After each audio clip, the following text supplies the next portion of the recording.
verdict? This is question number 2. Do you agree with Bharat's decision to expel Canadian diplomats? 86% of the respondents have said Bharat took the right stand. 7% say no. 7% offer no opinion. Overwhelming number with Bharat's response, saying if they are going to disrespect our country and allow open intimidation and they are going to respect our diplomats, Bharat needs to take the right stand, and they have done so by expelling these Canadian diplomats from Bharatiya soil. Aman Sharma with us, Brahma Chellaney and also Adit Kothari with us, Siddhant also with us at this point. Aman, big word this and big thumbs up to the government's position. So clearly people of our country also want our government to show some spine.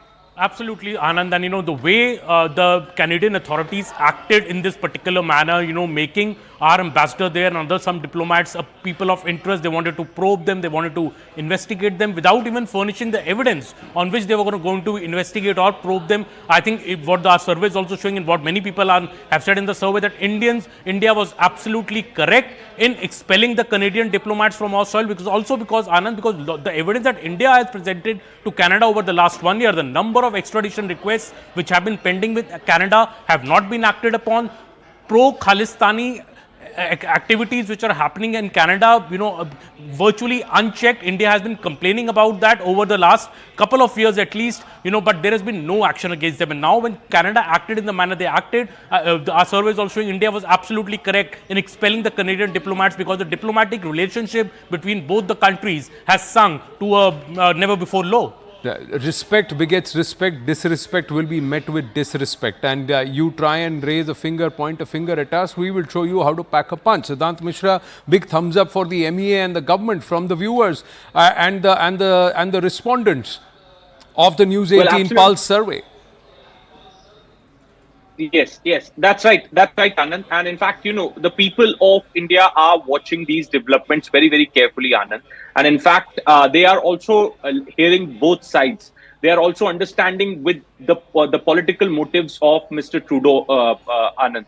And he has kept the entire foreign policy of Canada, the strategic relations with India on stake, just to consolidate his position. And people of India are understanding it very, very well, very, very clearly. Also, Anand, the expulsion of Canadian diplomats. In fact, Anand, last year in October, when for the first time the Canadian diplomats were asked by the government of India to leave, because government of India told Ottawa that there needs to be parity in the presence of diplomats in both between both the countries, and Canada had more diplomats than India in New Delhi. So Indian government raised that issue, and perhaps that is under the Vienna Convention, that is allowed under the Vienna Convention. After which many Canadian diplomats were thrown out of New Delhi, were called back. That was the first time that India took a very strong stand against Canada. Now, this was the second time, Anand, where including the charge day affair, the other 6 were asked to leave the country. A strong decision by the government of India, and now in our surveys also it is being appreciated. And even the Indian people are liking it. The tough stance of the government of India. You don't take the world's largest democracy lightly. Professor Brahma Chellaney, does this echo the sentiment of a common person on ground, saying that I would give you eye for an eye, and I will treat you like you treat me, and you better treat me with respect? Do you believe this is an endorsement of the government's position? There has been a bipartisan consensus in India for many decades that when it comes to challenges to India's territorial integrity, sovereignty, and to its communal harmony, those challenges require a robust response. Now look at what Trudeau's father, the then Prime Minister Pierre Trudeau, did. When a militant Quebec separatist group carried out several terrorist attacks, he invoked the War Measures Act to crush that group. But here we have Canada openly preaching the red lines of India, red lines on separatism and terrorism.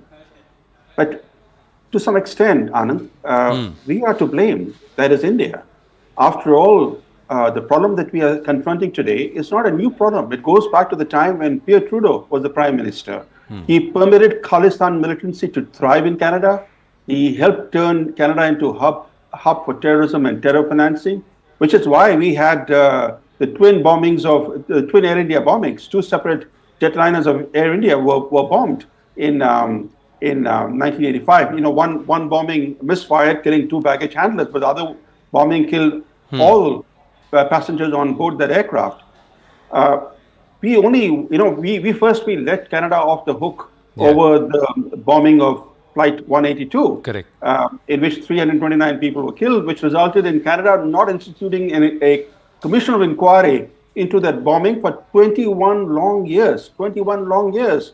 And they didn't bring a single perpetrator to justice. The mastermind of those bombings, according to Canadian inquiries, Talvinder Parmar, was eventually killed by police in India after he sneaked into Punjab from Pakistan. Now under Justin Trudeau, we ignored warnings from our own diplomats based in Canada about how Justin Trudeau was emboldening Khalistan terrorists. We woke up only after Trudeau got up in Parliament in September last year and made an allegation against India. Right. I think we need to put sustained pressure on Canada. They expelled 6 Indian diplomats. We expelled 6 of their diplomats from here. This is too reactive. We need to spotlight what Canada is doing. No civilized country should be doing. This is, open encouragement of terror. It's clear that Canada, along with the US, are using the Khalistan card to try to revive Khalistan militancy in India's Punjab. Right. We should not allow either Canada or the US to play the Khalistan card against India. So we have to be proactive. We have to exert sustained pressure. So your point is there are those who believe that India should match Canada in the diplomatic escalation ladder. Professor Chellaney, you are saying we shouldn't match them, we should outdo them in terms of the robustness of the response, and we should go 3 steps forward and take far more stronger measures so that we dissuade Canada from even climbing the next step on the escalation ladder. Adit Kothari, where do you stand on this response by the people, the respondents of the News 18 Pulse survey, where 86% of the respondents who we have finally taken, they have said that they agree with Bharat's countermeasures? I think, it demonstrates that, how much the people appreciate the government demonstrating reciprocity and demonstrating some spine. I mean, so long, the government of India has never acted in this way. This is absolutely, so to say, out of character. Since 2014, we've seen this robust foreign policy where India is taking a stronger stance on its own interests, on its own red lines, and it's making it very clear to the world. It's also sort of emerging as this voice of the global south, where it's putting across the nuances and the grievances of the global south, as we saw in the G20, appearing as that voice for the African Union that was lauded by the globe. So all in all, I think it shows that, the Indians are coming out of the shadows now. They're embracing their new identity. They're embracing their sort of place in the world and their direction towards a sort of a more sort of a robust Bharat.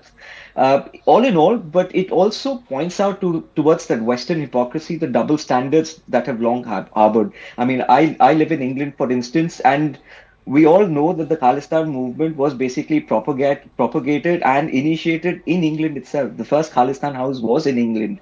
And we have Colin Bloom, who is an interfaith advisor to the British Parliament. He submitted a report last year to the British Parliament, basically outlining that, the Khalistanis, they're a fringe element, but they're a very vocal element and they're a very intimidating element.